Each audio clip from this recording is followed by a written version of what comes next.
बहुत ही सुंदर नेक सज्जन इंसान रहते थे, नेक सज्जन व्यक्ति रहते थे जिनका नाम था मालोजी राव शकपाल, जिनका नाम था मालोजी राव शकपाल। और मालोजी की जो धर्मप्रिय पत्नी थी उनका नाम था जोराबाई, उनका नाम था जोराबाई। मैया जोराबाई के गर्भ से 4 पुत्रों का जन्म होता है और ये महार जात की थी और इनका वंश था नाग वंश। मैया जोराबाई के गर्भ से 4 पुत्रों का जन्म होता है और सबसे बड़े बेटे का नाम रामजी राव शकपाल रखा गया, रामजी राव शकपाल रखा गया। और जो सेना में तैनात थे, सेना में सूबेदार के पद पे थे और जो फौज में नौकरी करते थे, मेरे धर्म प्रेमियों, पिता रामजी राव जो थे समाज की सेवा करते थे, फौज में नौकरी करते थे और इनकी जो धर्मप्रिय पत्नी थी जिनका नाम था भीमाबाई, जिनका नाम था भीमाबाई।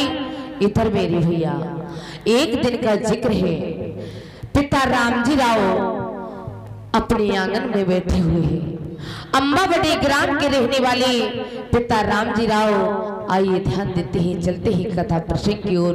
बोलिए भगवान बुद्ध की दया हो, बोलिए परम पूज बाबा साहब की दया हो।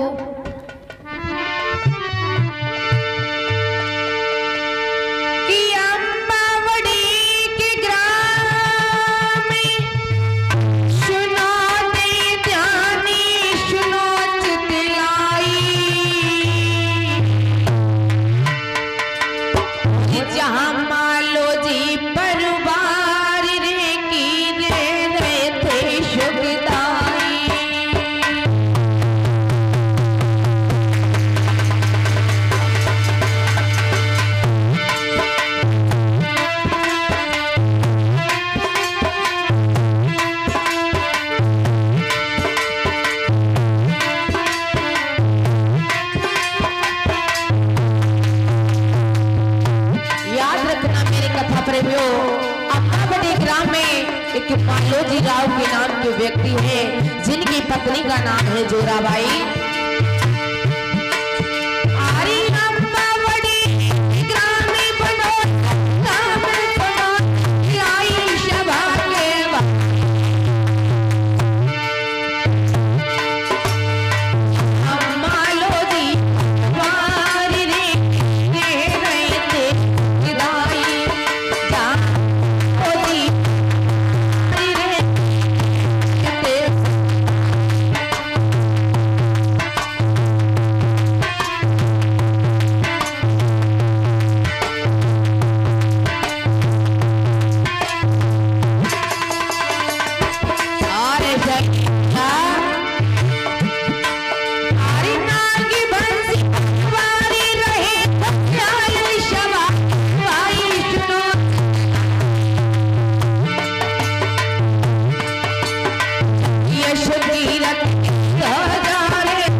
याद रखना मेरी कथा प्रेमियों। इधर अंबावड़ी ग्राम में एक मालोजी राव के व्यक्ति हुए जिनका नाग वंश था और इनकी धर्म पत्नी का नाम था जोराबाई। मैया जोराबाई के गर्भ से 4 पुत्रों का जन्म हुआ। सबसे बड़े पुत्र का नाम था रामजी राव, जो सेना में तैनात थे, फौजी थे, फौज में नौकरी करते थे। और इनकी एक पुत्री भी थी जिसका नाम था मीरा।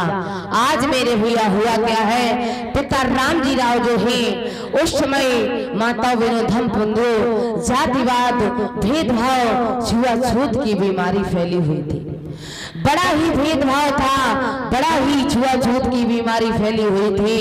इधर मेरे भैया रामजी राव जो थे, पिता रामजी राव समाज सुधारक थे। और जिस समय पिता रामजी राव गली में टहलने के लिए जाते थे तो देखते थे अपने समाज की दुर्दशा को देख करके बड़ा व्याकुल होते थे।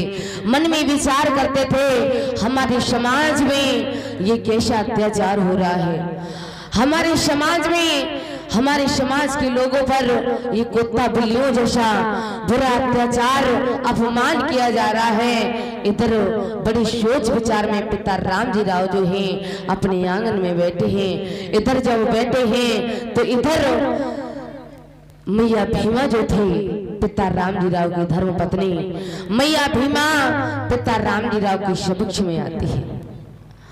जो पिता रामजी राव की पत्नी थी, इधर बड़ी ही सोच विचार में पिता रामजी राव बैठे हुए मन में विचार कर रहे हैं कि हमारे समाज में जात-पात, भेदभाव, छुआछूत की बीमारी फैली हुई है, अंग्रेजी शासन है। अरे हमारे समाज को जागृत करने वाला अभी कोई नहीं है।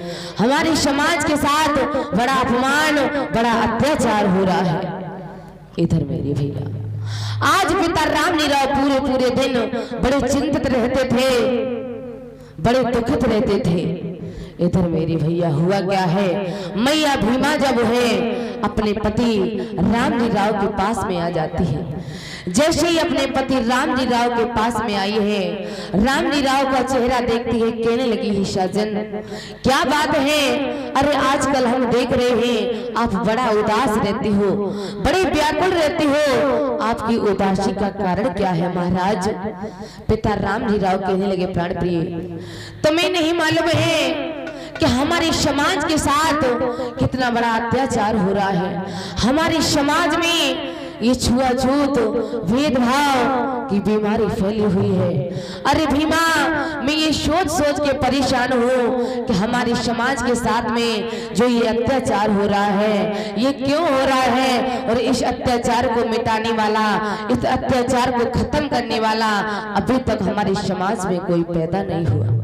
इधर मेरे भैया पिता रामजी राव जब ऐसा कहते हैं तो आज मैया भीमा कहने लगी सजन दिल छोटा मत कीजिए, अरे आप तो समाज सुधारक हो, आप तो देश पर तैनात हो, समाज की रक्षा करते हो, देश की रक्षा करते हो, अरे आप ऐसा क्यों कह रही हो सकता है हमारे समाज में एक दिन परिवर्तन जरूर आएगा, आप अपना दिल छोटा मत कीजिए। इधर मैया भीमा समझा रही है, लेकिन धमंदू ध्यान देना, जो पिता रामजी राव के पिता थे जिनका नाम था मालोजी राव। मालोजी राव जो थे 2 भाई थे, बड़े जो थे वो मालोजी राव थे और छोटे जो भाई थे उनका नाम था शिवाजी राव। इधर उनका नाम था शिवाजी राव। इधर धीरे धीरे कथा प्रेमी समय व्यतीतमान होने लगा। जब